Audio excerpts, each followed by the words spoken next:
Tranquilo. Boa tarde.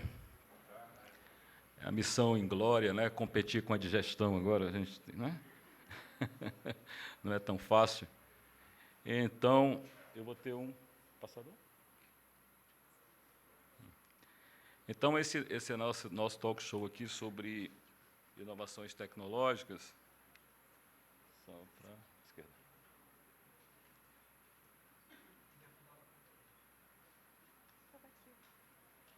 É para trás, né? Bom, agradecer a Abrange o convite, a inclusão do tema, cuja pertinência é indiscutível. E então, aqui na minha função, eu vou fazer uma breve apresentação, tentando construir um cenário para que os nossos também especialistas na matéria possam estabelecer aí e apresentar suas convicções.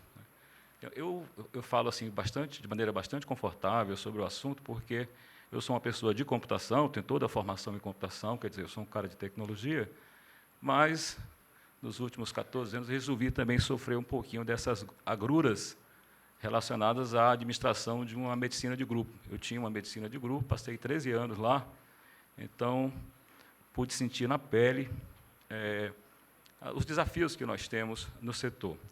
Muito bem, eu vou ser breve e vou tentar, nesse tempo, apresentar um cenário para os meninos depois desenvolverem, cada um na sua proposta. Vamos lá. Inspirado aqui pelo Peter Thiel, um livro Zero to One, é um livro que eu recomendo, muito bacana. O Peter Thiel tem autoridade porque ele criou o PayPal, depois investiu no Facebook. Então, eu acho que ele é bem-sucedido, né? Então, ele traça assim, as expectativas em relação ao futuro de 4 maneiras. Nós temos aqueles que são otimistas definidos, e aí ele põe os americanos lá do norte, os norte-americanos lá do século XIX até a década de 50, 60, e que eles tinham uma expectativa positiva em relação ao futuro, mas eles tinham desenhado qual seria esse futuro que eles iriam perseguir. Então, otimistas e definidos. E também, é uma traição aqui, viu? Também ele relaciona, classifica os otimistas indefinidos, que são aqueles que têm, por alguma razão, uma expectativa positiva em relação ao futuro, sem saber bem por quê. E, por esta razão, eles não conseguem também modelar, definir que futuro eles pretendem alcançar. E cita nessa categoria, exemplifica com os norte-americanos atualmente. De outra forma, ele também identifica os pessimistas definidos, que seriam os chineses, de um tempo para cá, em que eles têm uma expectativa complicada em relação ao futuro, mas eles desenharam um modelo a ser alcançado exatamente para evitar que aquele futuro, que eles esperam pior do que o presente, ele não se realize. Não é por outro motivo, por exemplo, que de 25 anos para cá, a Universidade de Beijing, que não tinha nenhuma representatividade no cenário internacional, hoje está entre as 20 mais importantes do mundo. Isso faz parte do plano deles. E, finalmente, o pessimista indefinido, aquele sujeito que acha que o futuro vai ser pior, mas não consegue estabelecer um modelo a ser perseguido, e ele coloca nessa classificação os europeus, atualmente, que, ao invés de buscarem, definirem esse modelo e buscar, segundo ele, não, na minha opinião, ficam tirando férias demais.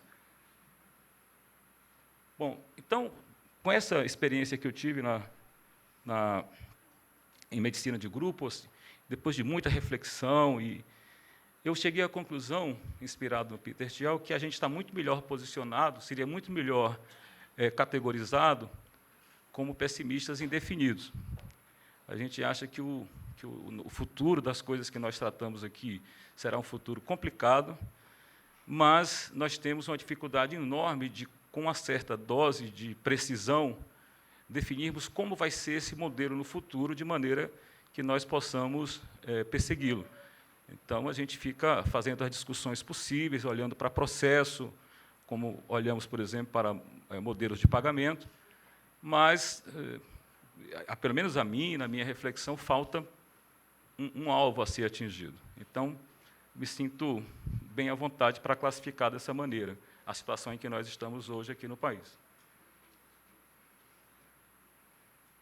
Duas coisas que eu nunca confiei em computação, é isso aqui e impressora.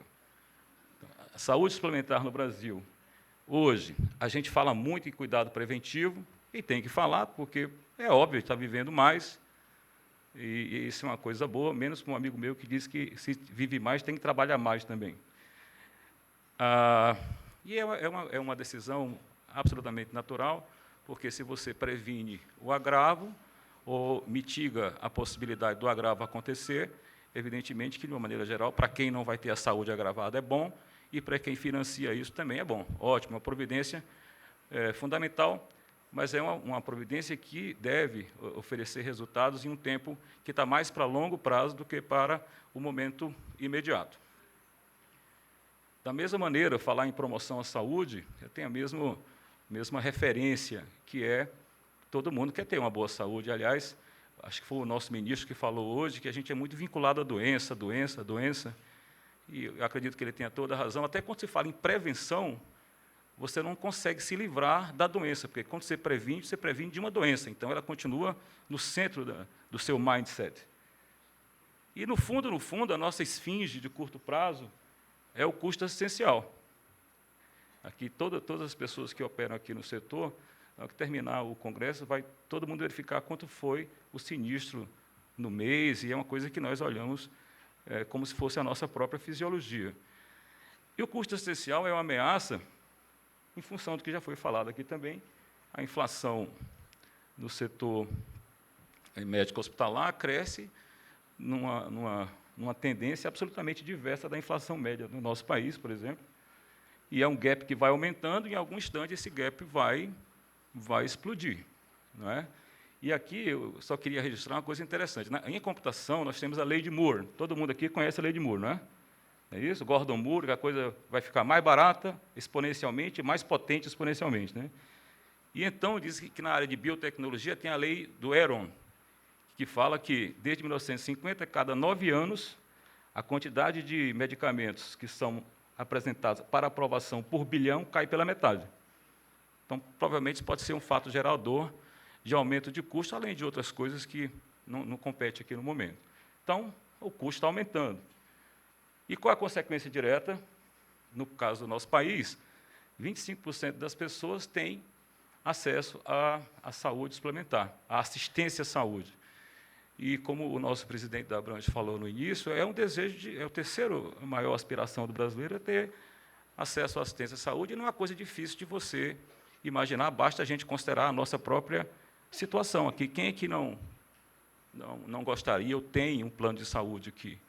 Então, no Brasil, e eu acho que tudo que nós discutimos se refere também muito pautado nesses 25%, enquanto nós temos um contingente, que eu chamo de não mercado, que a gente olha com certa dificuldade, de 75% da população que não tem acesso e sofre muito por isso. O SUS é fantástico, mas, em alguns aspectos, ele deixa a desejar. Bom, então, considerando isso, o próprio Peter Thiel, desse livro, ele fala o seguinte: olha, a gente pode progredir de duas maneiras, de 1 para N, que ele chama de globalização, quando você tem um modelo e replica esse modelo, que eu acredito que talvez seja algo que nós estejamos fazendo agora. No fundo, a gente está falando do mesmo modelo, em que a gente talvez segmente a assistência, ou mude modos de pagamento, mas é o mesmo modelo que é dimensionado, limitado pelas mesmas características conceituais e até filosóficas, permite um progresso horizontal, copia o que há, e a gente copia para caramba, e, no final, também, claro, como desdobramento, leva também todos os problemas e todos os desequilíbrios que nós vemos hoje no nosso sistema. Por outro lado, e aí ele sugere que nós possamos olhar para aquilo que ele acredita que é, de fato, o que devemos buscar, que é esse passo de 0 para 1. Não existe, passa a existir. E eu não estou falando em ruptura, porque quando você fala em ruptura, você está rompendo de um modelo existente e continua vinculado a ele. Assim como fala em prevenção, continua vinculado à doença. Eu estou falando de inventar novos modelos de acesso à saúde E, para tal, a ferramenta indispensável nesse momento é a tecnologia que permite o progresso vertical.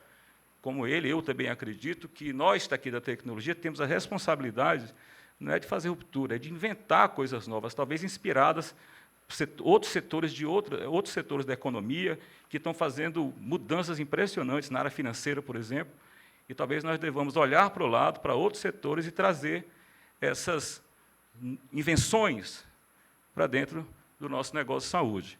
E, por fim, eu deixo aqui para os nossos companheiros, companheiros, colegas aqui, a pergunta, que é, mais uma vez traído aqui, qual é o nosso 0 para 1? E é sobre isso que eu espero que a gente possa conversar. Bom, obrigado, vamos lá.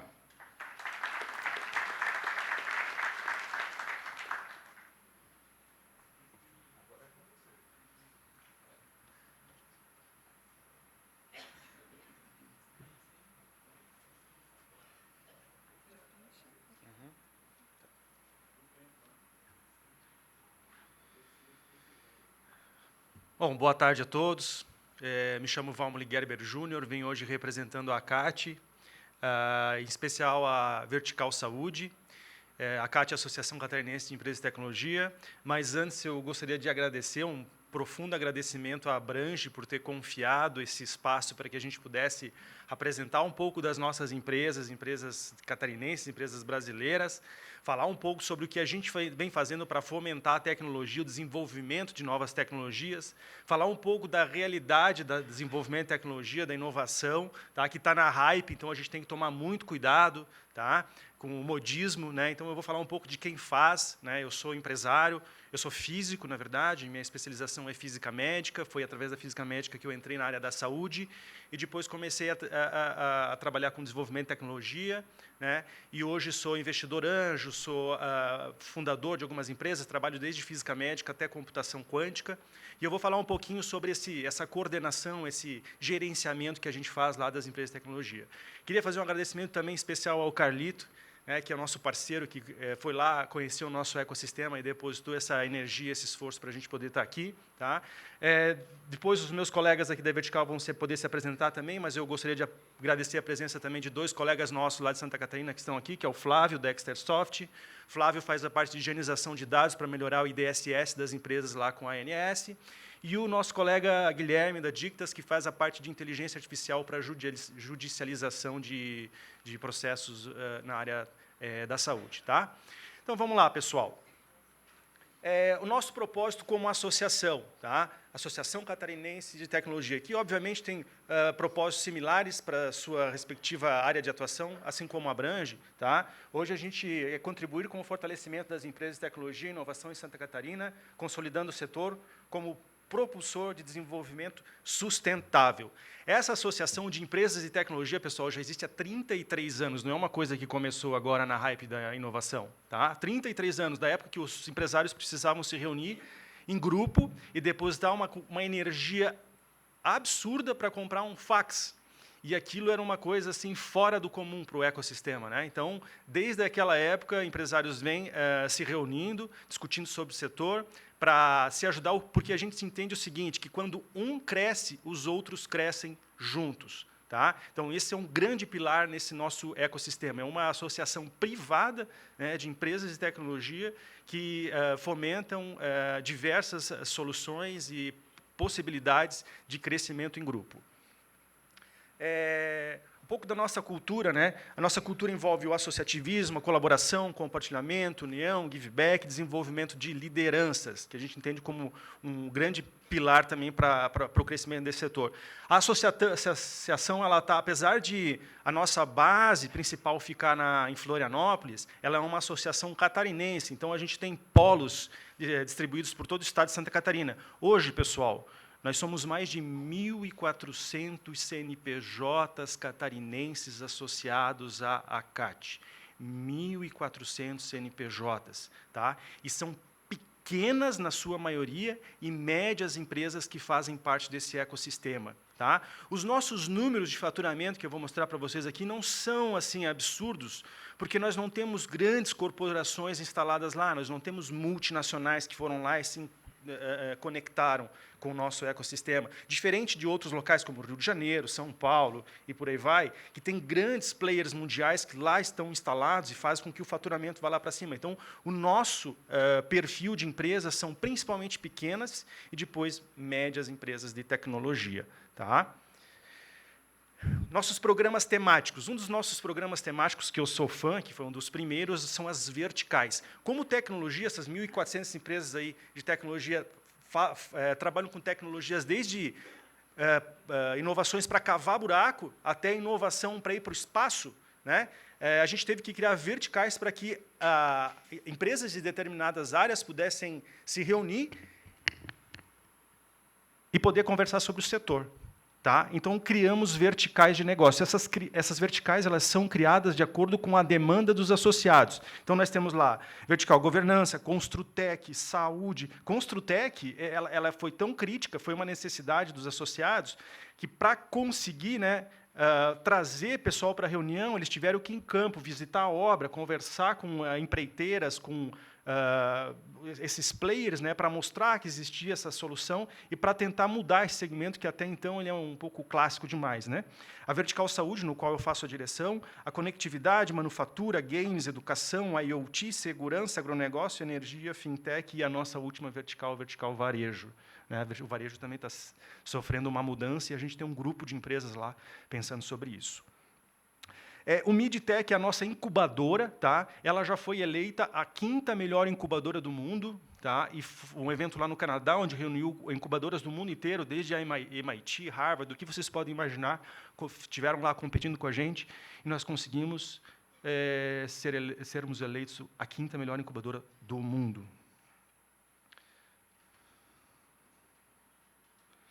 A rede Link Lab. O Link Lab é um projeto da CAT, que ele está começando a se multiplicar pelo Brasil, por uma necessidade que nós encontramos no setor. O corporate, as grandes empresas, elas já têm um problema. Elas já inovaram, hoje elas estão estagnadas, elas não têm mais potencial em inovação. Inovação, pessoal, não é abrir um escritório, contratar 10 engenheiros e começar a falar, pessoal, agora nós vamos inovar. Inovação é inspiração.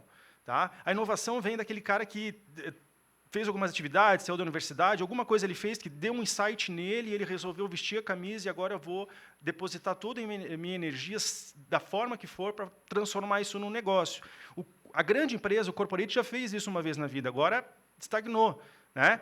E o Link Lab ele veio para suprir essa necessidade, porque somos procurados constantemente por grandes empresas brasileiras e multinacionais para fazer inovação. Tá? Esse é um ambiente onde cada grande patrocinador patrocina um ambiente para levar a sua área de inovação para fora da empresa. Se vocês pretendem inovar, jamais façam isso dentro do teu prédio, da tua instituição, nem que seja do outro lado da rua, mas tira de lá, porque o cara vai acabar sendo sugado pelo processo, do negócio. Tá? Então, tira de dentro da empresa. Então, isso é uma forma de tirar a inovação, o pessoal que vai trabalhar na inovação, abrir a cabeça deles e, ao mesmo tempo, conectar com outras empresas de outros negócios para trocar figurinhas, né, literalmente.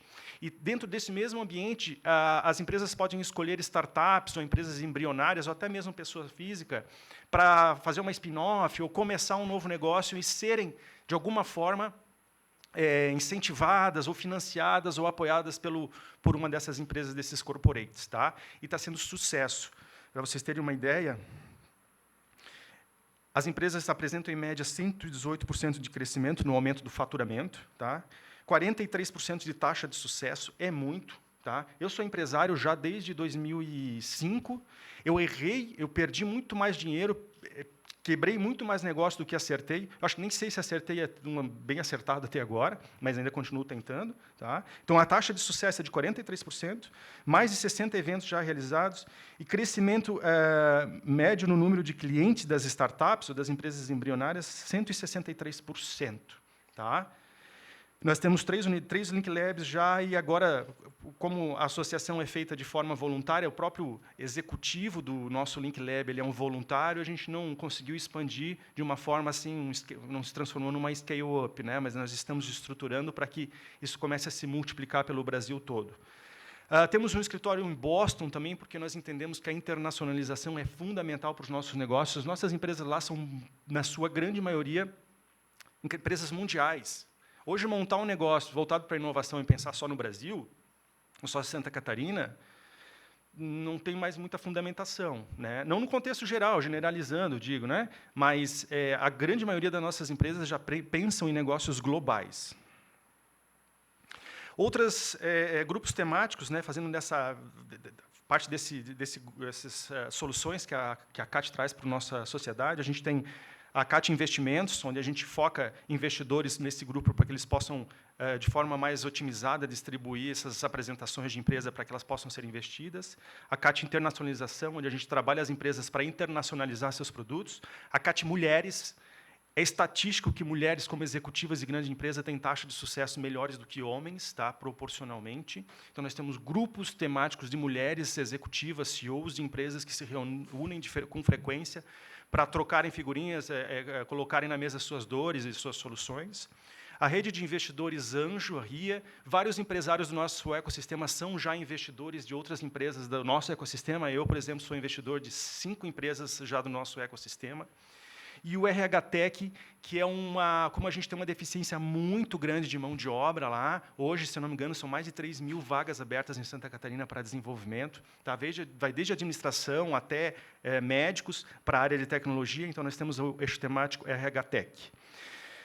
Centro de inovação, ontem nós inauguramos um novo centro de inovação. Opa, fui eu? Ontem nós inauguramos um novo centro de inovação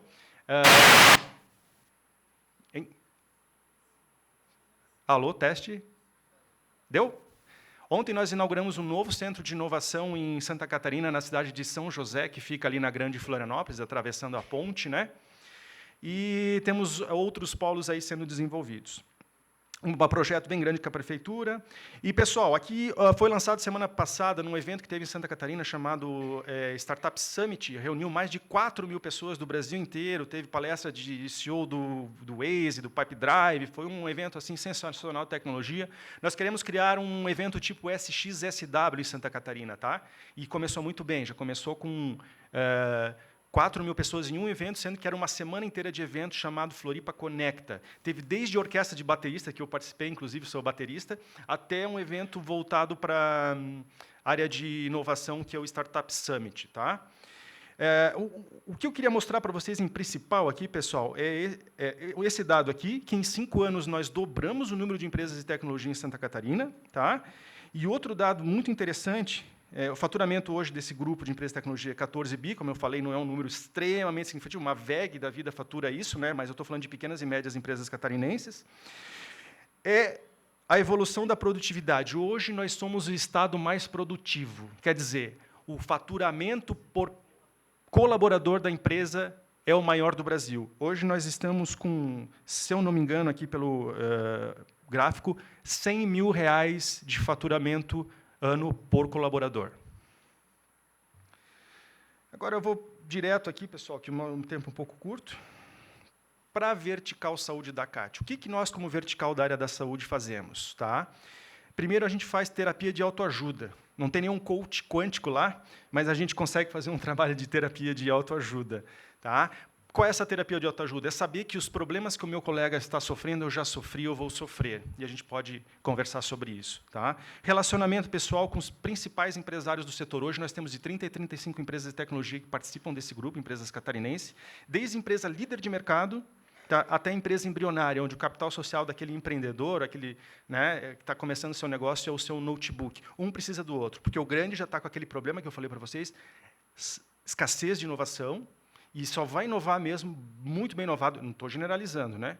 Ele só vai inovar mesmo se ele comprar um novo negócio. Então, esse cara que está entrando ali é um novo negócio que ele pode comprar, tá? Ou um novo negócio que ele pode fazer parceria, ou um novo negócio que ele pode ajudar a crescer, ou ver que está nascendo ali o futuro empresa que vai quebrar o negócio dele. Acesso aos maiores grupos de inovação de Santa Catarina e Brasil, que a gente faz lá. A gente recebeu a Abrange, a gente recebeu todos os maiores players de inovação da área da saúde do Brasil, desde rede hospitalar. Estão todos convidados, as nossas portas são abertas. Se um de vocês for para Santa Catarina, na Vertical Saúde, conversar com as nossas 30 empresas e levar todas as 30 para Minas Gerais, perfeito. O nosso propósito foi concluído, que é gerar negócio. Se a empresa foi, é porque gerou negócio para ela. Tá?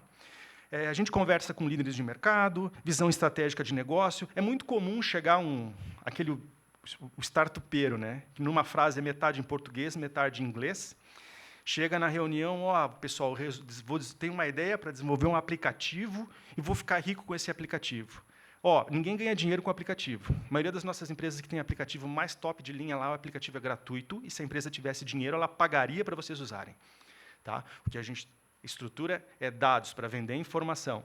Então, esse tipo de coisa, esse tipo de conversa, ele começa a sentir dentro da nossa reunião. Né? São empresários que já tiveram, passaram por várias dificuldades, já subiram, já caíram, já subiram, já caíram. Então, imagina, aonde tu vai encontrar isso, tu como um empresário, que está talvez saindo do setor de engenharia para fazer tecnologia para dentro do hospital, que tu nunca entrou no hospital, a não sei quando ficou doente, que é o comum, o cara de fora fazer lá para dentro, ele chega na mesa e começa a conversar com essa galera que já passou por todas as fases de desenvolvimento de tecnologia na área da saúde.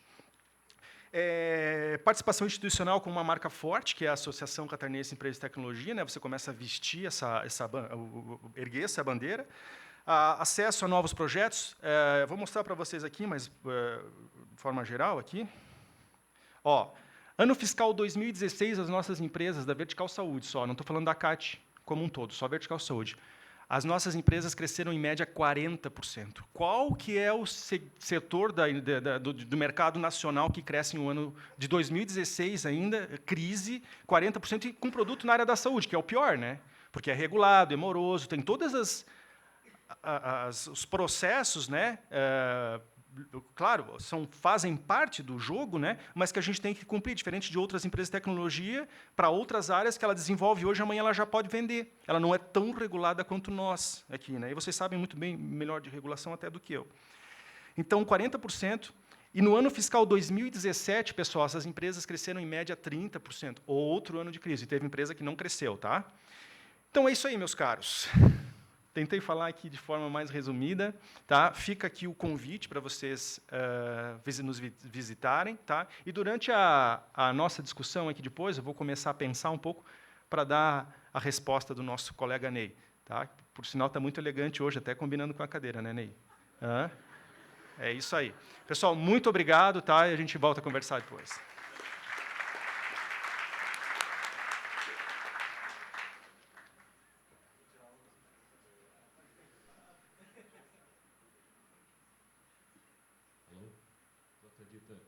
Física quântica? Você é físico, né?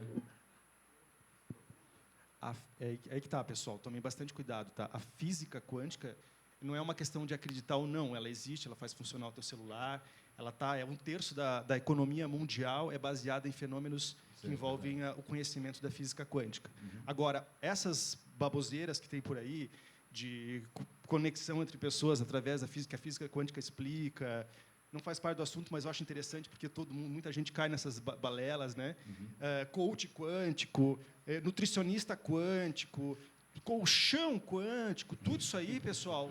Na hora que alguém vem e fala alguma coisa perto de você sobre isso aí, eu não vou incentivar a agressão, né? Nós estamos no governo, mas assim, pede desculpa, vai no banheiro, entendeu? Porque não adianta nem discutir, né? Porque não vai ter discussão. Emaranhamento quântico, você acredita? Não é a questão de acreditar ou não, ela existe. É porque eu acho que teve dificuldade no final, né? Porque isso azul é por causa do emaranhamento quântico. Pode ter sido, com certeza. Então, vamos lá.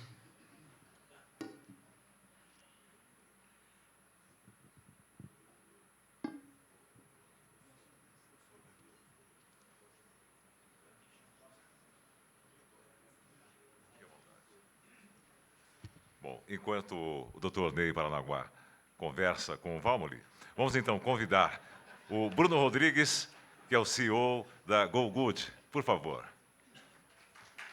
Obrigado. O passador está contigo, bom? O passador está contigo?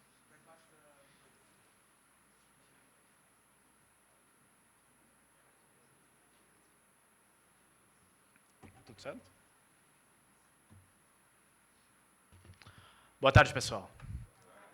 É um prazer enorme estar aqui. Eu quero começar agradecendo a Abrange essa oportunidade de estar aqui. Eu prometo não falar metade das coisas em inglês, metade em português, que nem o Valmir falou, mas sim, sou empreendedor de tecnologia. Vou evitar um pouco esses nomes, então não esperem falar de blockchain, inteligência artificial, acho que não é um pouco a ideia. Tudo certo? Tá bom. Alinhamento quântico aqui também do microfone, tá ótimo. Mas é um prazer enorme estar aqui. Eu sou fundador da GoGood. A GoGood tem 3 anos agora de operação. Eu sou paulista, podem perceber o sotaque misturado. Eu passei por algumas regiões do Brasil, mas fomos extremamente bem recebidos na Vertical Saúde. Então, estamos em Santa Catarina, estamos em Florianópolis, temos orgulho de pertencer a esse ecossistema e, na verdade, somos uma empresa que consideramos do mundo, né? Então, o Valmoli falou um pouco disso. A nossa operação, basicamente, é fazer negócio onde quer que as empresas estejam. E eu vou falar um pouco dessa trajetória que nos trouxe até aqui. Então, primeiro, a minha história. Não sou um médico. Minha trajetória que me trouxe até a GoGood é que fui atleta profissional, eu lutei karatê. Não olhem para o corpo, não é mais o mesmo corpo, faz tempo. Tá, mas foram 16 anos, dos 5 aos 21 anos, que eu convivi bastante com o esporte de alto rendimento. Depois entrei numa carreira corporativa, virei executivo, larguei completamente o esporte. E desde 2015 tive uma ideia de negócio, que era ajudar as pessoas a serem verdadeiramente mais saudáveis, usando conhecimentos de cuidado com corpo, mente e espírito que o esporte me trouxe. Se eu pudesse multiplicar isso, acredito que o mundo pode ser muito melhor. E eu acho que a saúde puxa as pessoas para isso. Eu acredito que cada um nessa sala tem um senso de propósito muito forte quando a gente consegue ver o impacto que os nossos produtos e serviços têm na vida das pessoas. Então, eu me considero hoje, sim, um profissional de saúde e o propósito me trouxe para isso. Hoje, uma das maiores satisfações que nós temos dentro da empresa é quando a gente vê o impacto final. E eu acho que todos nós aqui dentro dessa sala somos privilegiados por poder, no dia a dia, acompanhar o atingimento do nosso propósito de transformar vidas.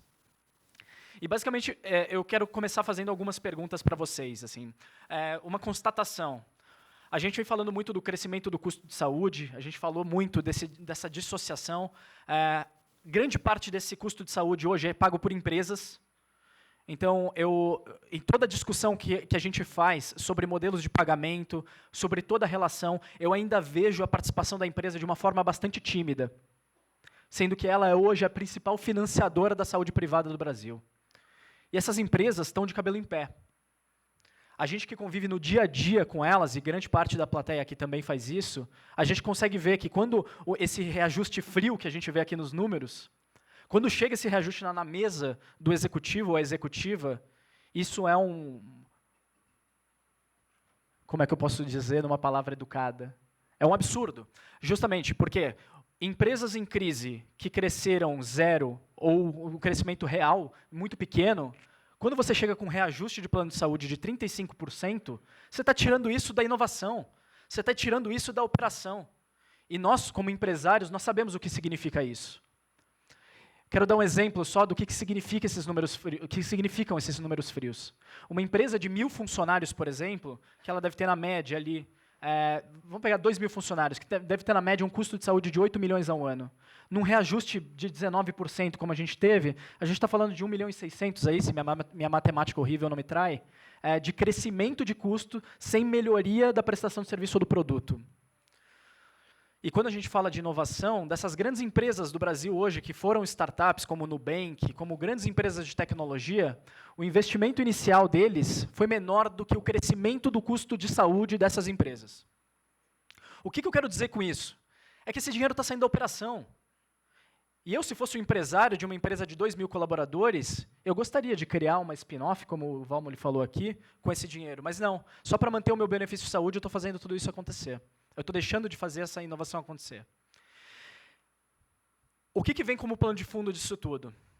Nos últimos 20 anos, a nossa taxa de obesidade, sedentarismo e estresse aumentou de uma forma desproporcional. E aqui, de novo, não vou falar de números frios, vazios, mas isso acontece dentro da nossa casa e conosco. Quem aqui, dentro da sua casa, pode dizer que tem agora um paciente crônico proveniente dos maus hábitos? Alguns ficaram tímidos, eu também ficava um tempo atrás, tudo bem. Mas aqui eu estimo que 40% aqui, pelo menos uma mãozinha levantou. E a gente está falando hoje que quase 60% da população tem obesidade ou sobrepeso. A gente está falando de pessoas que se alimentam muito mal. O Brasil hoje é considerado um dos países mais sedentários do mundo. Quem considera hoje que estresse, sedentarismo e obesidade influenciam o custo de saúde? Por favor, levanta a mão. Excelente. E quantas operadoras especificamente, ou corretoras que estejam aqui, hoje, quando entram numa empresa, conseguem diagnosticar e fazer um cálculo atuarial baseado nesses 3 indicadores? Pouca gente. E o que a gente faz é exatamente isso, é entregar para as empresas uma ferramenta de melhoria de qualidade de vida, de forma a diminuir o sedentarismo, a obesidade e o estresse na população. Desenvolvendo programas corporativos de qualidade de vida, entendendo que isso não é o que vai fazer, não vai diminuir um custo de curto prazo, talvez maior do que fazer uma navegação pela rede de um paciente crônico que está com dor naquele momento e já está internado. Mas isso que vai dar sustentabilidade para a cadeia de saúde corporativa.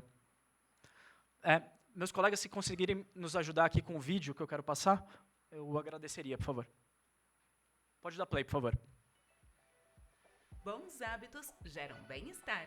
Bem-estar gera felicidade, engajamento e produtividade, que vai fazer da sua empresa o lugar mais desejado para se trabalhar. Olá, somos a GoGood, a plataforma completa de bem-estar corporativo que estimula a adoção de hábitos saudáveis pelos colaboradores e colaboradoras. Isso mesmo! Mais saúde é mais produtividade, mais eficiência, mais engajamento, mais felicidade. É mais qualidade de vida no trabalho. Com a nossa plataforma, a sua empresa promove mais de 50 hábitos saudáveis para todo mundo. E o melhor, personalizado com os objetivos de cada pessoa. Ao ser integrado com smartphones e wearables, as atividades físicas dos colaboradores e colaboradoras são acumuladas e transformadas em pontos.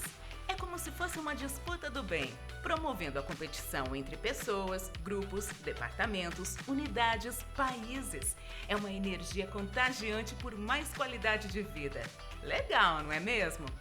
E além de brindes e premiações individuais, nossos parceiros promovem uma grande premiação social para engajar ainda mais a equipe.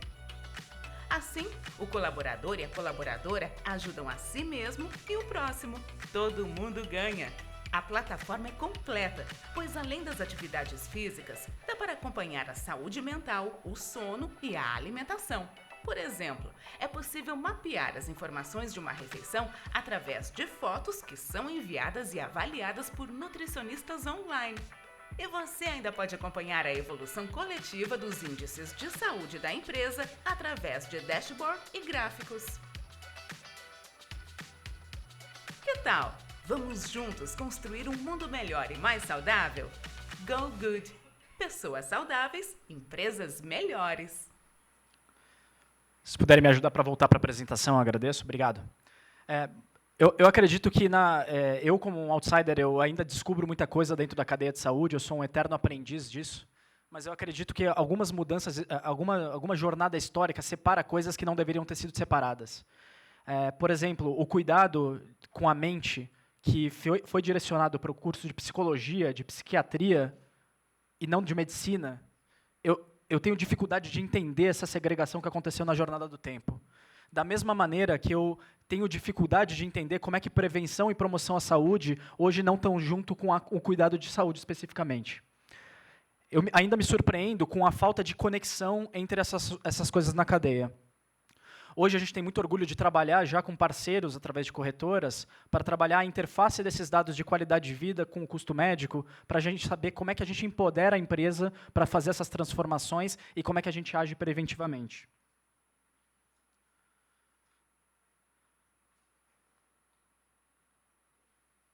Para onde que eu aponto aqui, por favor?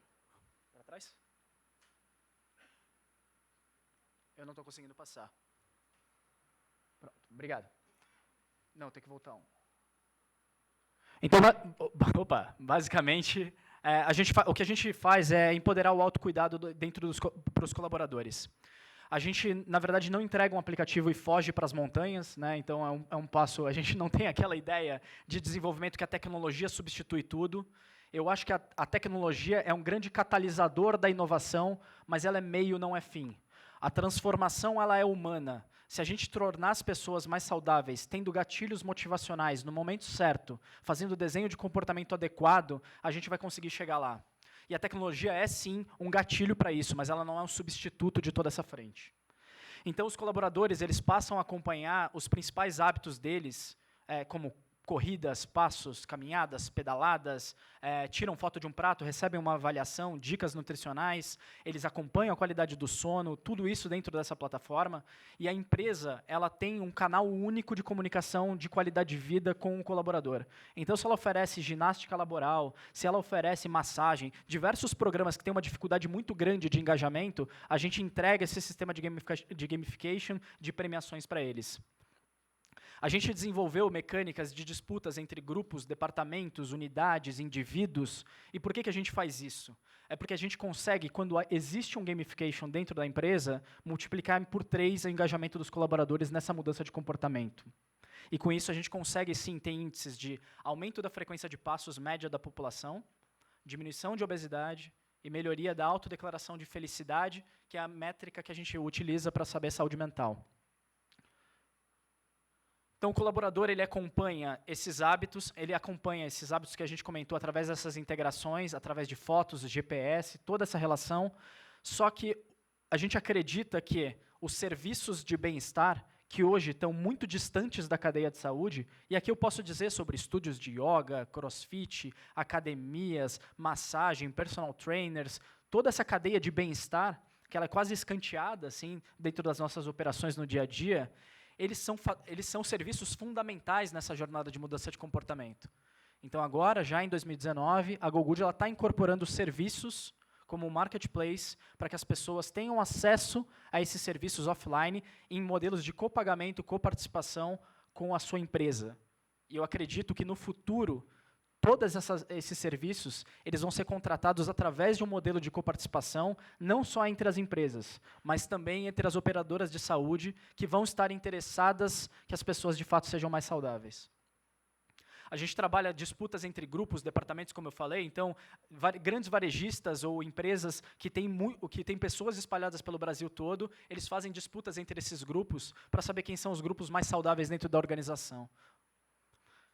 E eles conseguem ter, no final do dia, um mapa de um dado que é quase invisível para essas empresas hoje, que é qual que é, de um determinado departamento ou de um determinado grupo, qual que é o meu nível de sedentarismo, qual que é o meu nível de obesidade, qual que é o meu nível de estresse, como é que eu me relaciono com o gestor local dessa unidade para que ele promova essas mudanças significativas no time. Isso passa a ser uma ferramenta de alinhamento dentro da própria organização. E dentro do nosso sistema de tecnologia e junto com os nossos consultores, essas empresas podem promover campanhas, eventos, para gerar mais engajamento nessa mudança de comportamento. E o ponto principal que a gente enxerga, pessoal, é que quando a gente olha a saúde corporativa só sob a ótica do sinistro, a gente está fazendo um desperdício enorme. Aqui, eu falo com muita tranquilidade. Mesmo com tanto desemprego no Brasil, a gente acabou de ouvir que a gente tem um problema de empregabilidade em Santa Catarina. E isso está acontecendo em todo o Brasil. Por quê? Porque é muito difícil você contratar talentos. É muito difícil você engajar as pessoas. É muito difícil você reter talentos. E o sistema de saúde que não olhar para essa dificuldade do seu próprio tomador de decisão, que é o gestor de RH, que ele tem a necessidade de transformar a vida desses colaboradores e ter outros ganhos além do sinistro, e esses ganhos são de curto prazo, está desperdiçando uma oportunidade incrível. Então, pessoal, nosso trabalho no dia a dia é para fazer modestamente uma contribuição de união da cadeia de saúde a partir da qualidade de vida, a partir da prevenção, a partir da promoção da saúde. Que a partir dali a gente vai conseguir ter nos nossos colaboradores os principais agentes de transformação para dar sustentabilidade no modelo de saúde corporativa. Obrigado.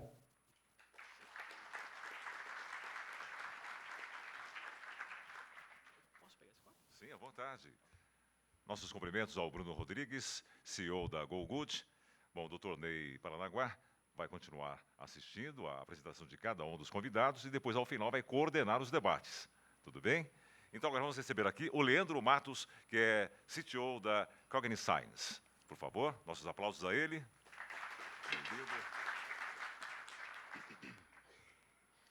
Muito boa tarde a todos. Obrigado, Abrange, pelo convite. É uma honra dividir as nossas experiências com vocês, principalmente aqui no painel com a Cátia e com todos os presentes. Nós somos a Cogniscience e recebemos um desafio recentemente, que é vir aqui e conversar com vocês sobre novas tecnologias. E como é que se fala sobre novas tecnologias em um momento tão disruptivo e ao lado de um polo de inovação como a CAT, né? Bom, a nossa história, ela começou há 3 anos atrás, aproximadamente. Eu venho da área da neurociência e tecnologia, então eu fazia pesquisas neurocientíficas para entender reações inconscientes de consumidores em função de sinais de compra. Ou seja, como é que o cliente reage quando ele quer comprar, mas quando ele não tem consciência de que quer comprar. Então, são vários sinais fisiológicos, como dilatação de pupila, sudorese palmar, atividade cardíaca e por aí vai. E há 3 anos atrás, a minha sócia, que é neuropsicóloga, ela me deu um desafio. Falou, Leandro, nós temos tanta tecnologia legal aqui, tanta coisa bacana, né, que fazemos trabalhos para as pessoas comprarem mais produtos que não precisam para mostrar para pessoas que não gostam. Que tal se a gente pegasse isso e usasse para ajudar as pessoas? Aí eu falei assim, Andressa, mas você gostaria de ajudar quem? Eu acho legal, plausível, parabéns pelo desafio, mas você gostaria de ajudar quem? Ela disse o seguinte, eu gostaria de ajudar os autistas. Ela era especialista, ela é até hoje especialista em autismo. Nós não tínhamos como parar a empresa, claro, mas foi um desafio interessante, e desde lá nós começamos a estudar como aplicar aquilo que era feito para vender mais, para ajudar as pessoas. E foi sem responsabilidade de criar uma empresa, de criar um negócio, de gerar dinheiro, de gerar capital. Não, foi, de fato, a nossa intenção era chegar para a PAI, ou para a AMA, Associação Amigo dos Autistas, e entregar isso para eles, olha, ficou legal, é um bom começo, continua a partir daqui. Só que nós começamos a cavar tão fundo e descobrir tantas coisas interessantes que chegou um momento que nós transferimos a nossa empresa para a CAT, nós fomos convidados para a CAT, passamos pelos programas da Link Lab e hoje somos incubados na incubadora Midtech. Essa é a nossa equipe, nós somos em 3 pessoas, mas a equipe indireta são mais de 30, com participações de ONGs em função do autismo. E o que nós fazemos, né? Como é que isso aconteceu? Essa é a nossa jornada, graças ao bom trabalho, não só da nossa equipe, mas de todos os participantes indiretos. Nós vencemos todos os programas de startup focadas em impacto social e fomos selecionados recentemente pela ONU para replicar isso em escala global. Mas o que é isso? Bom, o autismo ele vive um problema no mundo. Não que o autismo seja um problema, mas ele vive um problema. Para começar, o símbolo do autismo é um quebra-cabeça, para mostrar a complexidade que é, inclusive para a medicina atual. Bom, o autismo é um transtorno do neurodesenvolvimento, ele é pouco conhecido, é muito novo, as informações são muito escassas, principalmente fora dos grandes centros. Existe uma estatística antiga da OMS que diz que de 1 a 2% da população mundial é autista. 2010. O americano, ano passado, disse que é 1 a cada 59, desculpa, ou seja, metade disso. Independente de quem tem razão, vamos fazer uma conta rápida aqui. Se o Brasil tem 2 milhões de autistas, e se os senhores fizerem uma pesquisa hoje, o Brasil só possui 3 mil autistas assistidos, ou seja, ele só conhece 3 mil autistas, de 2 milhões. Uma matemática rápida, isso dá 0,15%. 0,15% dos autistas brasileiros foram diagnosticados e estão sendo tratados.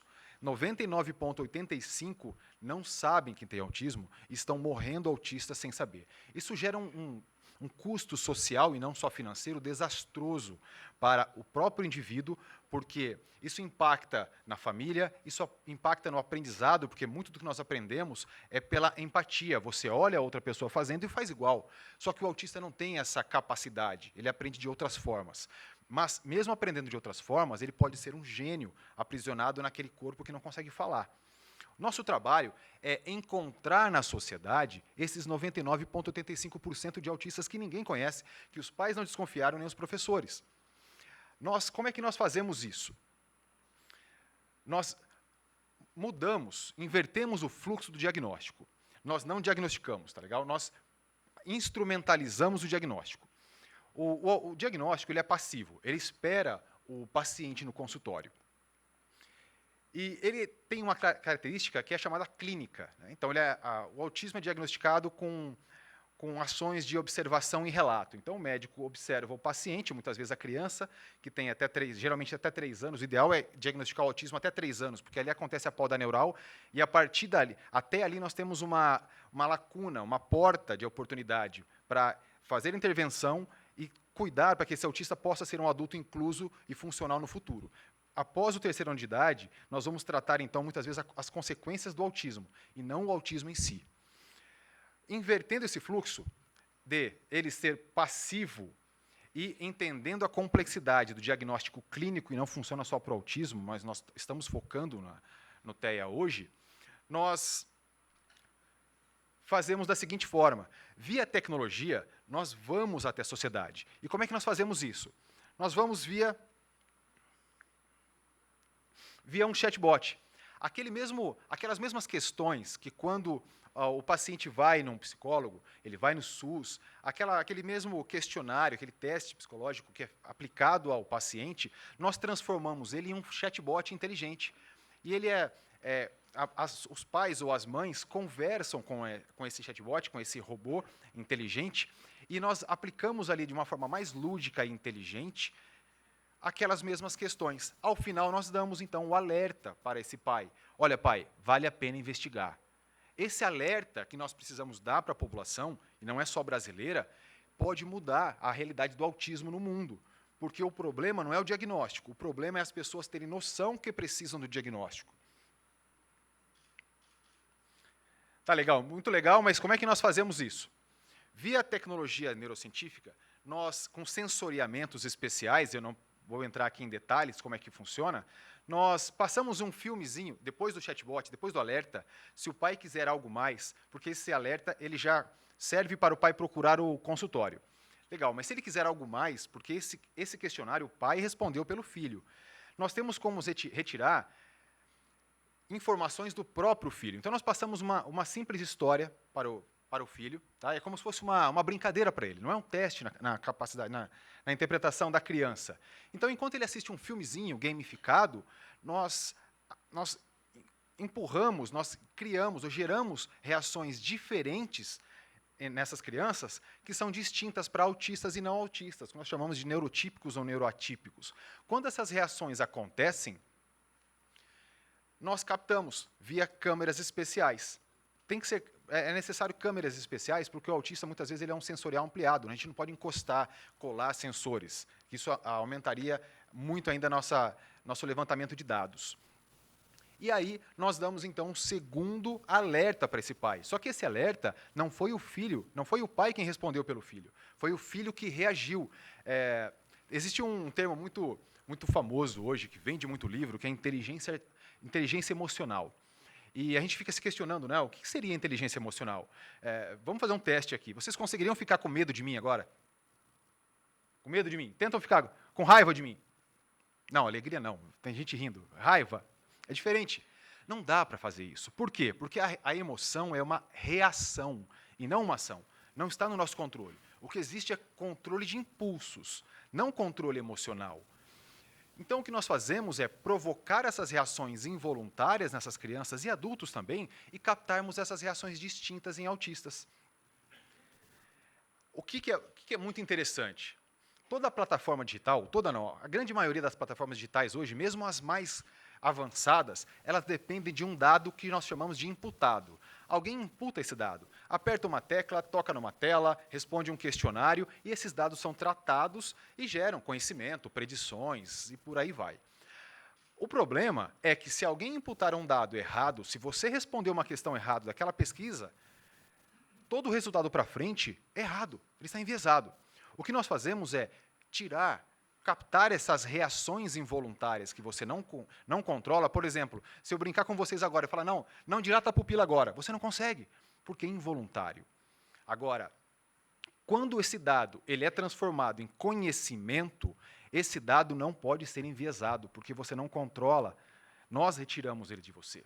É assim que nós fazemos a instrumentalização do diagnóstico do autismo. Então, aqui, por exemplo, tem uma situação que eu trouxe para vocês, de 2 comportamentos que nós rastreamos é chamado de eye tracker, ou rastreamento ocular, onde a criança estava assistindo uma historinha, então no meu lado direito eu tenho um comportamento padrão,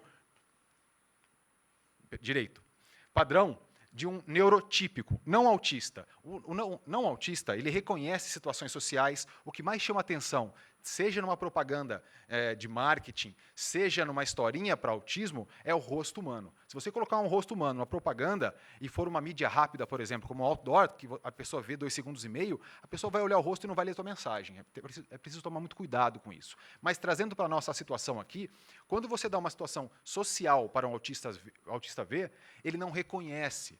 Agora, um não autista, uma pessoa que não possui, não esteja no espectro, a primeira coisa que ele olha é rosto, reações sociais, situações sociais, tanto positiva como negativa, apontamentos, olha aquela lâmpada. O autista muitas vezes não olha a lâmpada, ele olha teu dedo. Nós pegamos todos esses sinais do autismo já conhecidos e criamos uma historinha gamificada. Aqui no meu lado esquerdo, eu tenho então uma reação ocular de um autista. Cada bolinha azul é um ponto onde o olho da criança parou. Nós chamamos de movimentos sacáticos. Então, nós temos ali matemática, variáveis estatísticas nos rostos, tanto da mãe como do filho, e vocês podem perceber que no quadrante esquerdo, a atratividade visual da situação social ela é dispersa. Ela não fixa na questão dos olhos da mãe. E é assim que nós criamos o nosso instrumento de triagem.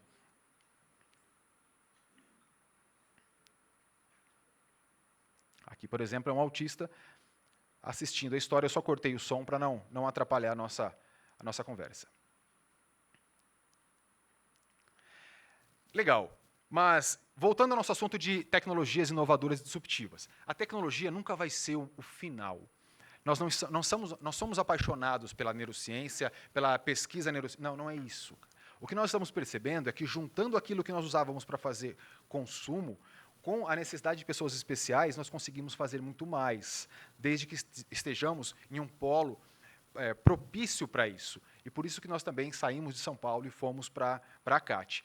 Nós não paramos no autismo, nós estamos buscando agora, adaptando, porque se nós fizermos um comparativo com o carro, o chassi é o mesmo. Tá? Então, a nossa plataforma ela funciona para apoiar diagnósticos clínicos hoje focadas no autismo.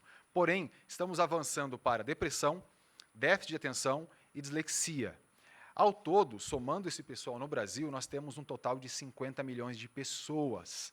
Mais uma vez, nossa função não é diagnosticar, nossa função é dar o alerta para aquelas pessoas que não desconfiam que têm essa dificuldade e encaminhá-las. Se nós conseguirmos fazer isso, nós vamos ter um impacto social positivo enorme na sociedade, não só em famílias. Nós temos um estudo hoje iniciando dentro da população carcerária. Nós acreditamos, é uma hipótese nossa, que o percentual de autistas na população carcerária é muito maior do que na população fora das cadeias. Por quê? Como o autista tem dificuldade em empatia, pode ser que ele cometeu um crime e não sabe, e ele está preso e não sabe.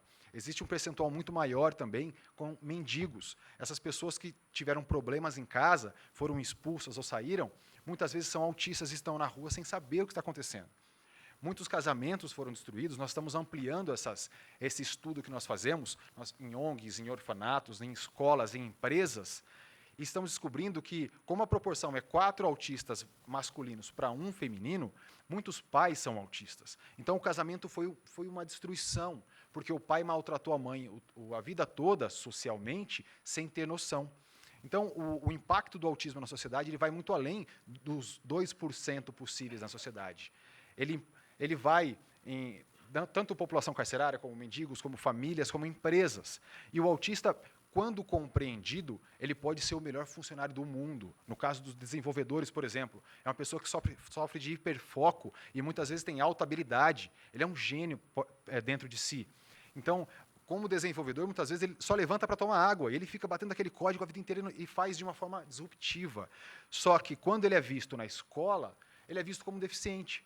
O que nós estamos fazendo, aprendendo hoje em escolas também, estamos rodando esse trabalho dentro das escolas da Prefeitura de Florianópolis, é que, quando fazemos isso nas crianças, nos alunos, nós estamos levantando dados que nós não estávamos procurando, que, quando disponibilizado para as professoras, para as pedagogas, elas estão descobrindo comportamentos atípicos em crianças que elas não tinham respostas. Então, aproveitamos as informações tratadas para autismo, só que entregamos essas outras informações para a escola. Para as empresas, elas nos convidam, nós fazemos esse instrumento de triagem nos funcionários, nas esposas, nos filhos, e estamos levantando outras informações que, quando nós juntamos com aquelas informações primárias da empresa, da própria empresa, está gerando um conhecimento muito mais rico. É um início, essa tecnologia é inovadora não só no Brasil, mas no mundo, mas nós temos certeza que ela vai dar muita alegria para o nosso país. Muito obrigado e bom evento para todos.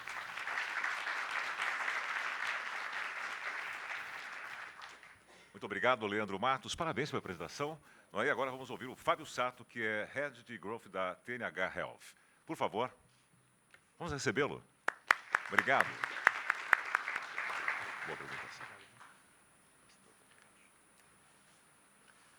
Bom, primeiramente, agradecer a Abrange pelo convite, pela oportunidade. E antes de que eu me esqueça, eu vou ligar alguns pontos aqui. Como a GoGood, a gente trabalha e acredita muito no papel da empresa na saúde, no sistema de saúde. Como o Ney, eu sou formado em ciência da computação. Para a CAT, não somos de Santa Catarina, na verdade, o CNPJ é em Rio Grande do Sul, mas a gente tem todo o nosso time de desenvolvimento em Joinville. E aqui, como a CogniScience, a gente foi acelerado pela Artemisia e também somos uma startup de impacto social. Só falando um pouco por cima, assim, o que a gente quer como empresa, a gente quer ajudar esse sistema a ser muito mais eficiente. A gente acredita que, trabalhando a atenção primária, a gente consegue liberar recursos de todo esse sistema para que ele foque em problemas de maior complexidade. E aqui a gente vai falar um pouco sobre tecnologia e como a saúde está evoluindo, né? A gente fala muito sobre a personalização do cuidado, né? E tem alguns aspectos mais tecnológicos, mas tem um lado muito humano. Eu acho que todos aqui que são médicos ou trabalham com atenção em algum momento de suas vidas concordam que, se a gente pudesse conhecer todo o histórico familiar de uma pessoa, como é que ela se relaciona, o que ela pensa, o que ela sente, a gente poderia dar um tratamento muito melhor. Né? Saber falar da maneira correta e trazer muito contexto para esse cuidado. Mas quando a gente fala de tecnologia, a gente também fala de escala. A gente fala de uma tecnologia que, por exemplo, um celular que há 15, 20 anos praticamente era não existente ou de muito difícil acesso, hoje está no bolso de quase todos os brasileiros, às vezes até mais do que 2 por pessoa, e ele está num custo muito mais acessível. E não é mais só o celular tijolão. A gente tem muita gente de diversos setores da sociedade com smartphones, com internet e com capacidade computacional em seus bolsos. Né? Claro. E essa questão da escala, ela também traz muito esse aspecto de pegar uma coisa que no passado era cara e trazer acesso. E como já foi comentado aqui em diversos momentos, o acesso é um grande problema e um grande desafio para o setor da saúde. Como é que a gente pode pegar coisas que só eram acessíveis para uma pequena parcela da população e colocar isso à disposição do Brasil inteiro? Né? E aí que entra essa questão da tecnologia. A gente veio falar aqui de assistente virtual de saúde e de como esse chatbot, como já foi apresentado, com inteligência artificial e com um lado muito humano, ele pode juntar a personalização e juntar a escala para dar essa atenção especial em grande volume. Eu vou trazer um pouco de como a Vitalk, que foi criada pela TNH Health, como a gente trabalha essa questão aplicando isso para a saúde mental. Então, a gente acredita muito forte que a saúde mental ele é um primeiro passo ou um passo em paralelo. Ele é muito importante para que, por exemplo, pacientes crônicos façam adesão adequada ao tratamento, para que uma pessoa ela se sinta bem, para fazer e ter bons hábitos, como a GoGood promove. Então, a gente acredita que a saúde mental ela tem que ser trabalhada de maneira mais complementar à saúde física. Isso sempre conversando e trazendo de maneira junta. Isso é um problema que já afeta o bolso da fonte pagadora.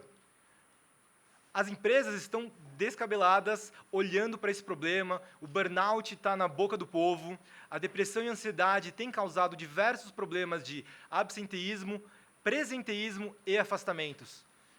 Isso é uma coisa que eles sabem calcular e eles já estão percebendo que algo tem que ser feito. E existe uma grande oportunidade para que todo o setor da saúde trabalhe junto com as empresas para resolver esse problema. E o Brasil, ele já é quase campeão mundial em transtornos mentais.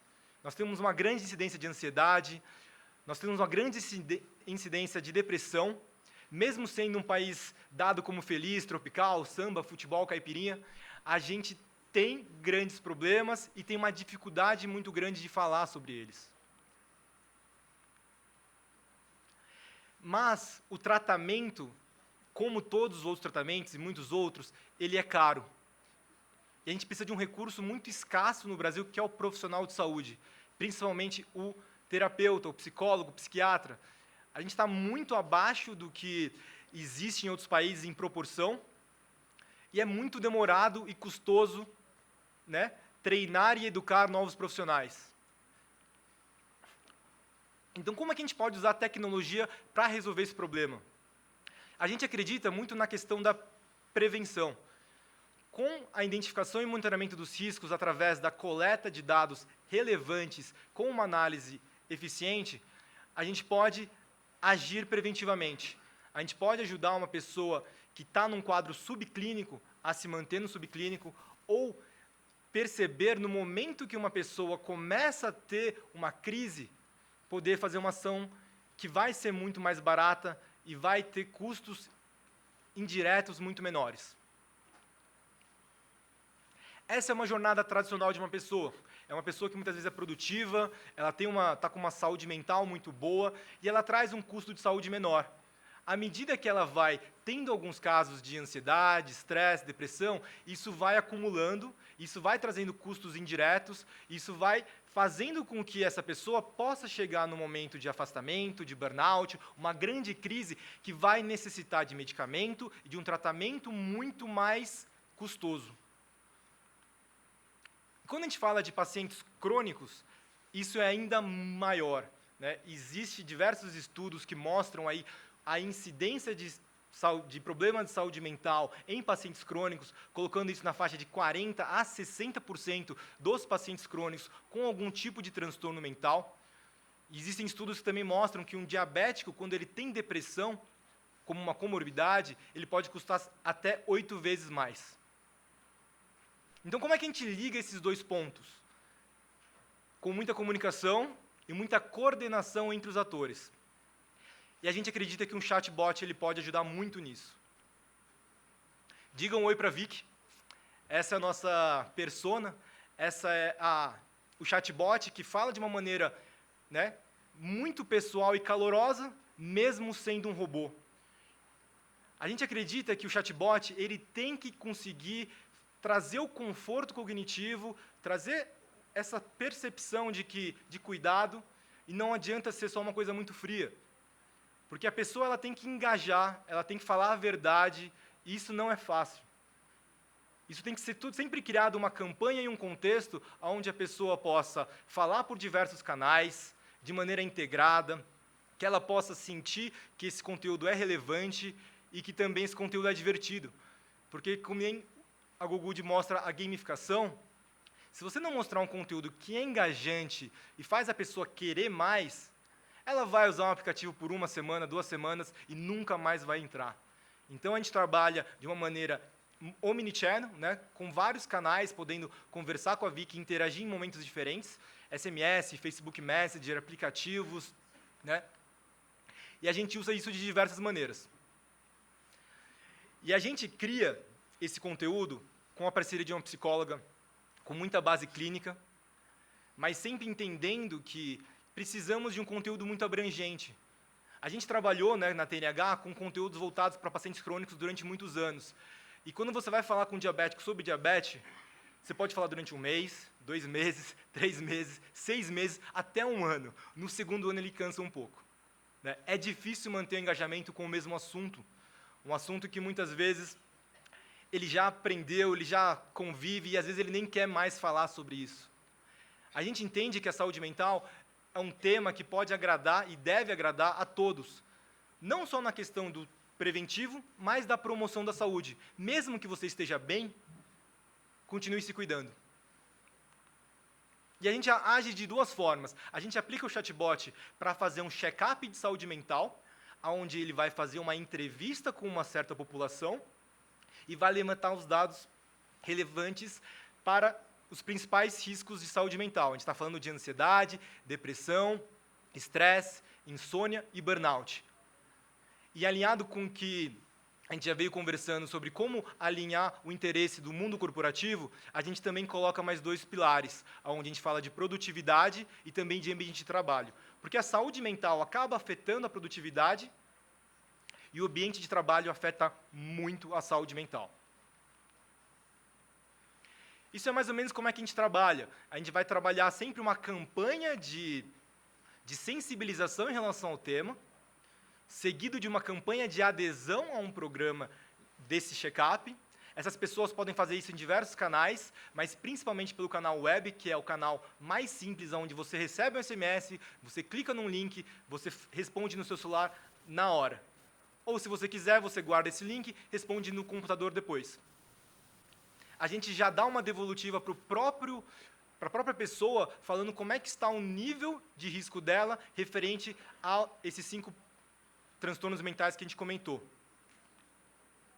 E, por outro lado, para a empresa, a gente acaba trazendo um relatório completo com diversos insights para que ela consiga ter dados e ideias para fazer uma gestão de saúde mental ativa. Depois desse check-up, a gente não larga o paciente. A gente vai conversar com ele e sempre indicar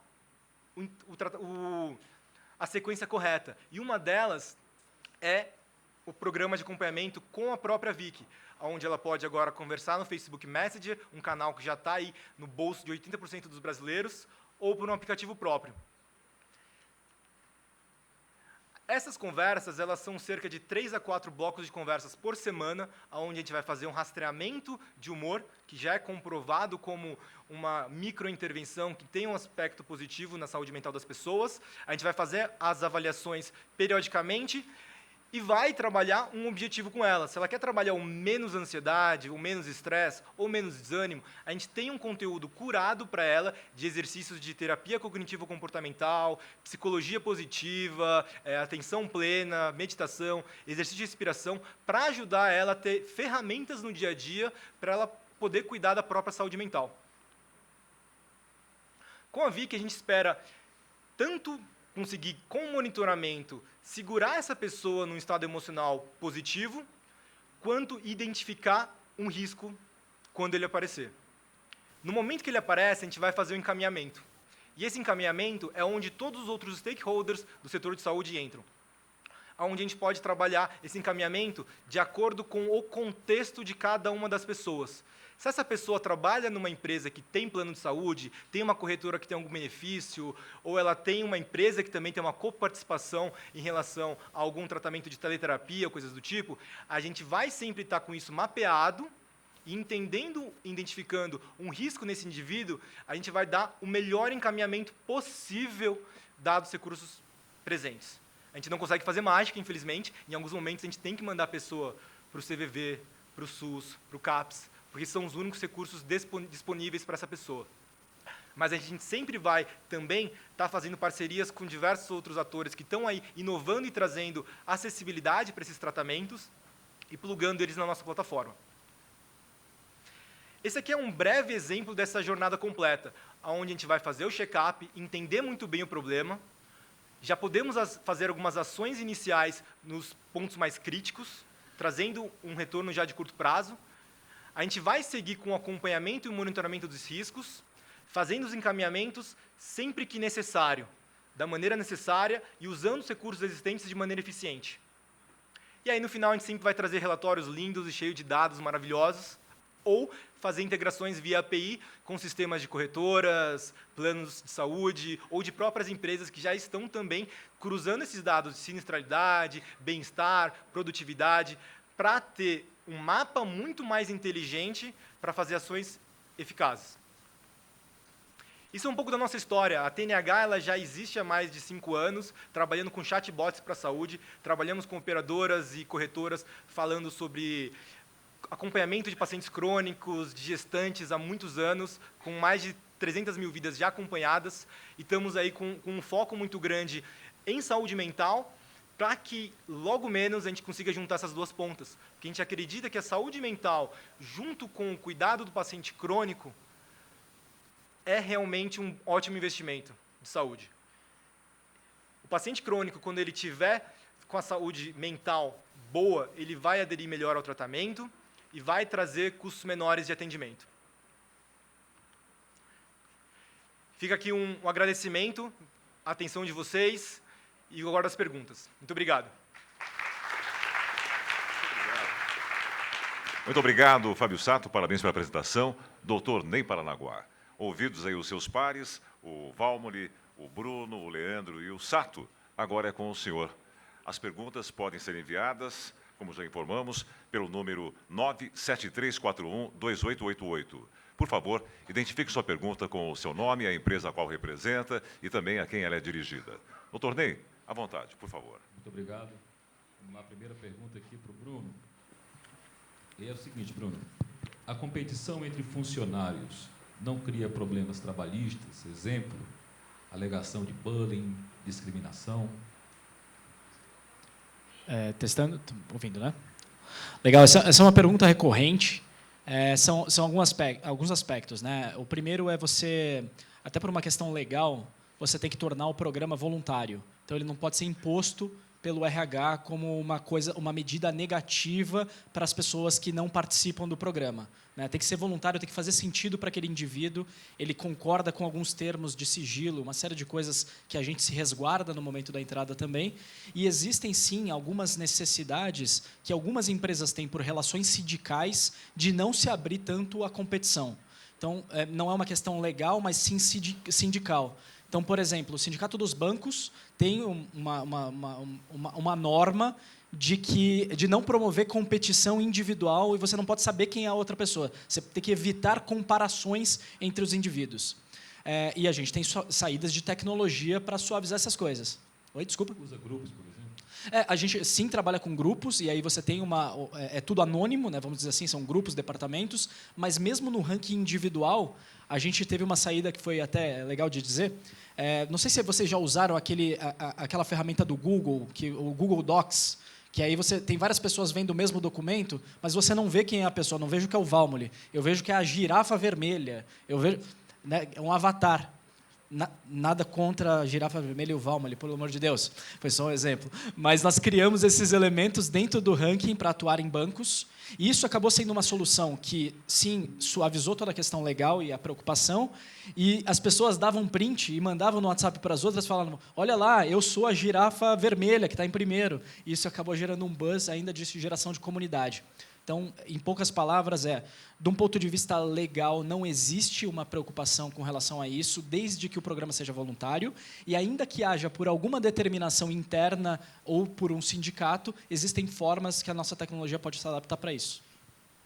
Ok, vamos seguir aqui para a TNH. O Fábio, como superar a futura Lei Geral de Proteção de Dados?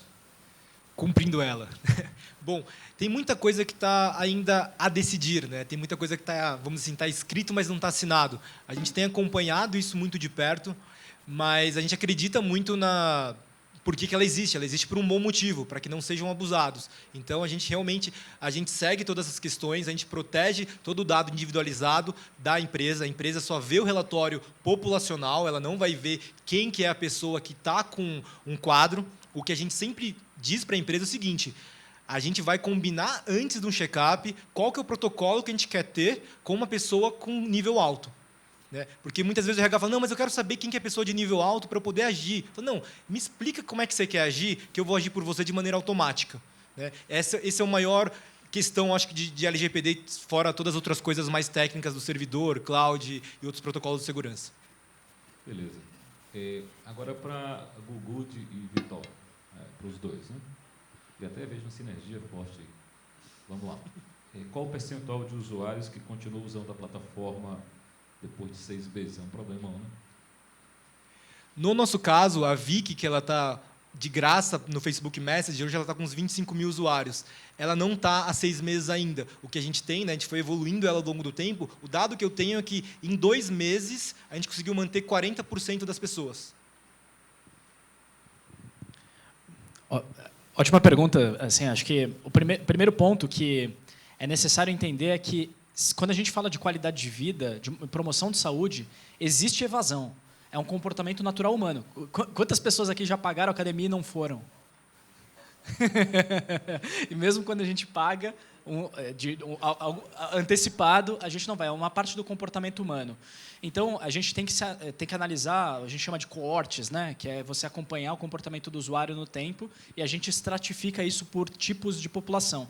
Então, por exemplo, a gente fez um trabalho agora com um protocolo chamado Prevent, né, do DPP, o Diabetes Prevention Program, pegando pré-diabéticos através de um coach de saúde, fazendo toda essa jornada. A gente tirou a questão do gamification e fez um coach de saúde junto num grupo de controle dessa população dentro dessa jornada por 4 meses. E deste grupo, a gente teve 85% de retenção do começo ao fim.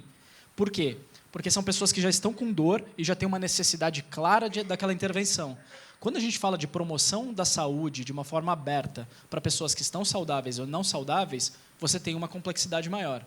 O que a gente faz? Primeiro, garante que, na entrada, pelo menos 85% da população responda o assessment de saúde, ou seja, já passa a criar valor a partir dali, entendendo o perfil populacional. E o segundo é garantir que a gente tenha ferramentas de manutenção de engajamento no tempo. Então, esse número hoje nosso, 6 meses, números aproximados, tá? É de 30 e poucos % da entrada do dia 1. E isso nos coloca nos top 150 aplicativos no mundo. Exatamente, 70% de churn em 6 meses de atuação. Isso nos coloca dentro dos top 150 aplicativos no mundo. Ou seja, isso a gente falando de retenção. Um ponto que é importante nessa pergunta. Quem fica se está usando bastante ou não? Que é o outro dado que a gente usa, o engajamento. E aqui sim a gente consegue ter um nível de acesso semanal recorrente de mais de 50% das pessoas que permanecem lá. E estas pessoas, depois de 6 meses, aumentam em 15% a frequência de passos. Na média, quem perde peso perde 7,2% da massa corporal da entrada do programa e melhora, em média, 7% da autopercepção de felicidade. Então, entendendo que, se a gente pegar 40% de uma população da empresa e que 30% está se mantendo lá, a gente está falando de, em 6 meses, 12% da população da empresa melhorando nesses índices. Beleza, Bruno. Tem uma pergunta aqui do Pacheco, que é para mim, e aí está aberto para os outros aqui, que é sobre a telemedicina, que pode ser alternativa de via de acesso, melhor alocação de recursos. Qual é a sua opinião a respeito? Então, a minha opinião é bem clara. Assim, eu não sei por que não é um padrão a telemedicina, sinceramente. Né? Porque a gente, como espécie, né, está explorando a coisa tele, desde bater tambor, né, sinal de tudo é tele. E como é que a gente vai deixar de usufruir dessa possibilidade com recursos tecnológicos que nós temos, num país gigante, assimétrico como o Brasil? Não dá para entender, não. A resposta é sim, claro. Eu devia estar funcionando há muito tempo isso. E essa agora, tu quer falar? Fala. A telemedicina já existe há décadas. Acho que as perguntas estão sendo feitas, a discussão, que não deveria ser mais discussão, já deveria ser prática, né? É a consulta médica. O termo telemedicina há décadas já está sendo usado no Brasil, inclusive. O grande problema agora é a consulta, que aí entram outros fatores que fogem da necessidade, da aplicação da tecnologia disponível, são fatores de cunho pessoal de grupos. Ponto. Não é mais, a telemedicina já existe, já é realidade. A pergunta é a consulta. Esse que é o problema que está travando a evolução, o acesso, a redução de custo, a melhoria da qualidade, o monitoramento, e por aí vai. Se você faz um exercício mental de como seria o Brasil com a telemedicina instalada, eu acho que as relações econômicas iam mudar brutalmente no país. Talvez seja isso um fator que segura um pouco as coisas. Para você, olha só, a Vertical Saúde pretende crescer de que forma junto às operadoras? Há algum projeto específico para a atenção primária? Então, ótima pergunta, né? Nós temos hoje, são empresas catarinenses, tá, pessoal? Para participar da nossa vertical lá, em especial, tem que ser empresa catarinense. Estimulo que abram as suas associações de tecnologia, seus grupos de empresas em outros estados para a gente poder trocar figurinha. Mas o nosso ministro falou hoje de manhã, e sempre é discurso, né, a atenção primária. Dentro da Vertical Saúde, nós temos uma empresa que trabalha com a informatização e a digitalização do agente comunitário de saúde já há 4 ou 5 anos. Ele já tem mais dados reais do que o IBGE, desculpa, tá? Eles já fizeram mais de 10 milhões de visitas domiciliares, tá? Eles já têm dados sobre doenças crônicas, sobre qualidade de vida, sobre se a pessoa lá ela tem Bolsa Família ou não, o que for, do que qualquer outra instituição do Brasil, né? E está tendo dificuldades de colocar o seu produto no mercado. Veja só, né? Então, assim, é legal, tem que fazer, mas a tecnologia já está aí. As empresas vão acabar morrendo no cansaço, né, se a grande massa não pegar e começar a aplicar. É o mesmo exemplo que eu dou de uma outra empresa nossa que começou a desenvolver um aparelho auditivo de alta tecnologia e baixo custo, começou junto com uma empresa há 4 anos atrás no Vale do Silício. A empresa do Vale do Silício já recebeu 75 milhões de dólares em investimento, já tem 5% no mercado de 10 bilhões de dólares, e a empresa brasileira está lá com dificuldade, já tem os registros, já tem fábrica, já tem tudo, tem que estar com dificuldade de conseguir recurso para começar a investir em marketing, produção e entrar no mercado. Perdeu uma quantidade significativa de venda porque não tinha dinheiro para comprar insumo para produzir o aparelho e entregar. Então, assim, a gente tem um problema de geografia muito forte aqui, né? Essa geografia que eu digo é estar no Brasil, né? Certo. Então, a operadora tem que se aproximar mais também, né? A operadora, eu acho que tem que procurar e se aproximar e apostar, né? E outra, tecnologia e inovação, pessoal, dificilmente vai acertar sempre de primeira, né? Qualquer empresa, todas as nossas empresas aqui, ó, nosso negócio é pivotaram. error prone, a tendência ao erro, tem que admitir isso, né? Com certeza, tem que estar preparado para o erro, só que tem que confiar que vai errar, apostar de novo, né? Então, nós temos um leque lá de 30 empresas de tecnologia e eu tenho certeza que a grande maioria vai trazer inovação, redução de custo, melhoria de qualidade e produtividade para dentro das operadoras, sem dúvida nenhuma. Vamos lá, eu vou responder uma pergunta aqui, para depois passar para a última para você, Leandro. Está rapidinho, o tempo está terminando. Vou responder aqui essa que é a seguinte: como reeducar os usuários no uso do consciente do benefício? Deve ser o acesso ao plano de saúde e tal. E depois, como evitar... Essa é para mim, depois a próxima que é sua. Viu? Como evitar o excesso de exames de alta complexidade. Já pensei muito sobre isso, eu acho que, de alguma maneira, nós temos que descobrir uma forma de fazer com que o usuário saiba que, no fundo, é ele que está pagando a conta. Existe alguma coisa socioantropológica, psicológica envolvida, a gente tem que descobrir o que é, através de modelos econômicos ou coisas dessa natureza, mas, no fundo, o sujeito tem que entender que é ele que paga a conta, e ele não acha que é um ser difuso, que ele não reconhece, mas é ele que está pagando a conta. Na hora que isso acontecer, eu acho que as coisas naturalmente mudem de figura, a gente sai desse sistema fortemente entrópico, que tende à degenerescência muito rápida, para um sistema mais sintrópico, mais equilibrado, que é o que nós estamos buscando. Mas agora o Leandro, aí, que fez uma bela exposição, essa é para você. O que pode ser feito para catalisar esse processo, o que deveria ser feito e para implementar o instrumento para direcionar o diagnóstico em escolas, em clínicas, tem mais a ver com catalisar, ampliar a aplicação da sua tecnologia, do seu método. Legal. Bom, primeiro eu gostaria de parabenizar quem fez a pergunta, que foi muito bem feita. O que nós fazemos é, nós vamos até as escolas, nós vamos até as empresas, orfanatos, e nós entramos sem custo, sem risco, porque nós levantamos esses dados. O que nós precisamos fazer hoje, isso já foi validado, isso já acontece, isso é vendido. Nós acabamos de receber um convite do governo de Dubai para rodar uma POC, que é uma primeira operação. Então, nós ficamos muito felizes com isso. E olha só, né, o disparate. Então, aqui no Brasil, nós estamos trabalhando para comunicar a existência. Lá em Dubai, ouviram falar da gente, vieram nos buscar. Então, não é falando mal do Brasil. Ninguém fechou a porta para a gente. A gente fica muito feliz com isso. Só que o grande trabalho é mostrar de uma forma maior, de uma forma muito mais ampla, porque a startup ela não tem esse recurso, né, para fazer marketing muitas vezes. Nós investimos em produto, nós investimos em desenvolvimento. Então, eventos como esse, nós agradecemos demais o convite, porque é assim que nós estamos massificando, comunicando que isso existe.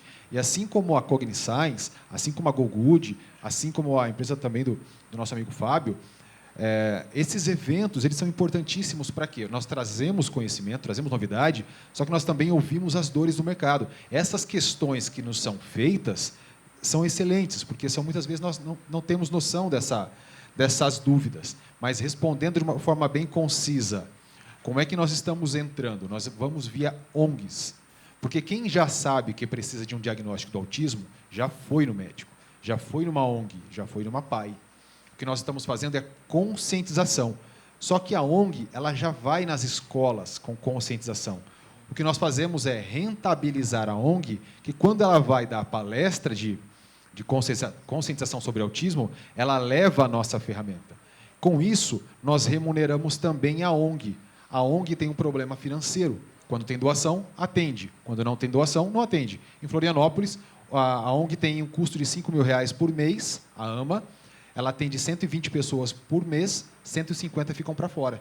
Então, remunerando a ONG, nós estamos ajudando com que ela consiga atender também aquelas 150 que ficam para fora. Então, não dá para solucionar isso sozinho. Nós estamos solucionando isso de uma forma em grupo para que todo mundo saia ganhando. Beleza. Embora eu sendo humanista, eu tenho um respeito enorme por indicador, e ali está dizendo tempo esgotado, né? Eu estou nervoso. 15 segundinhos, Fábio, para a gente finalizar a saudação final. Beleza? E cada um de nós aqui, Bruno, depois vamos ali, você, Helena, tá bom? Vamos lá. 15 segundos. Vou marcar aqui, Tá viu? bom. Bom, para a gente a ideia é usar a tecnologia para ser uma ferramenta para deixar o que a gente já tem mais eficiente. A gente acredita que o chatbot ele pode ajudar as enfermeiras a serem mais eficientes, os médicos, todo o sistema que traz algum custo de atendimento primário a usar o mesmo tanto de dinheiro, mas atender muito mais gente. Beleza. Vamos lá, Bruno. Eu acredito que tem uma oportunidade incrível de promoção da saúde como diferencial das operadoras que entenderem isso. E a gente está aqui para ajudar nessa jornada. Muito bom. Fábio, você. Eu convido todos a nos visitarem lá em Santa Catarina, na CAT. Tá? Eu vou apresentar para vocês algumas dezenas de empresas de tecnologia que com certeza vão trazer resultado de imediato, já passaram por um crivo. Tá? Não é por nada que a produtividade das empresas nossas lá é maior comparado ao Brasil, porque são empresas que começam num ecossistema muito maduro. Tá?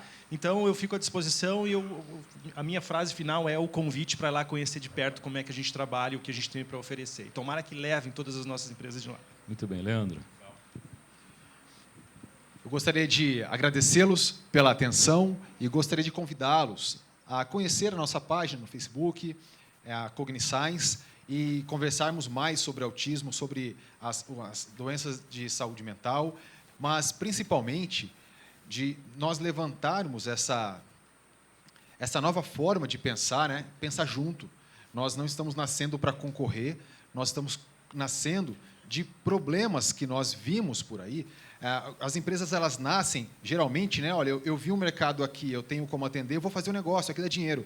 As startups não nascem assim. As startups nascem de uma dor, geralmente, do fundador ou de alguém próximo, que ele tentou resolver. Consequentemente, isso virou dinheiro. Então, a forma como as startups nascem são muito positivas.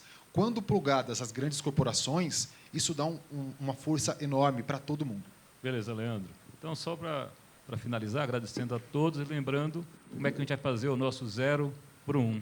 Muito obrigado. Boa tarde.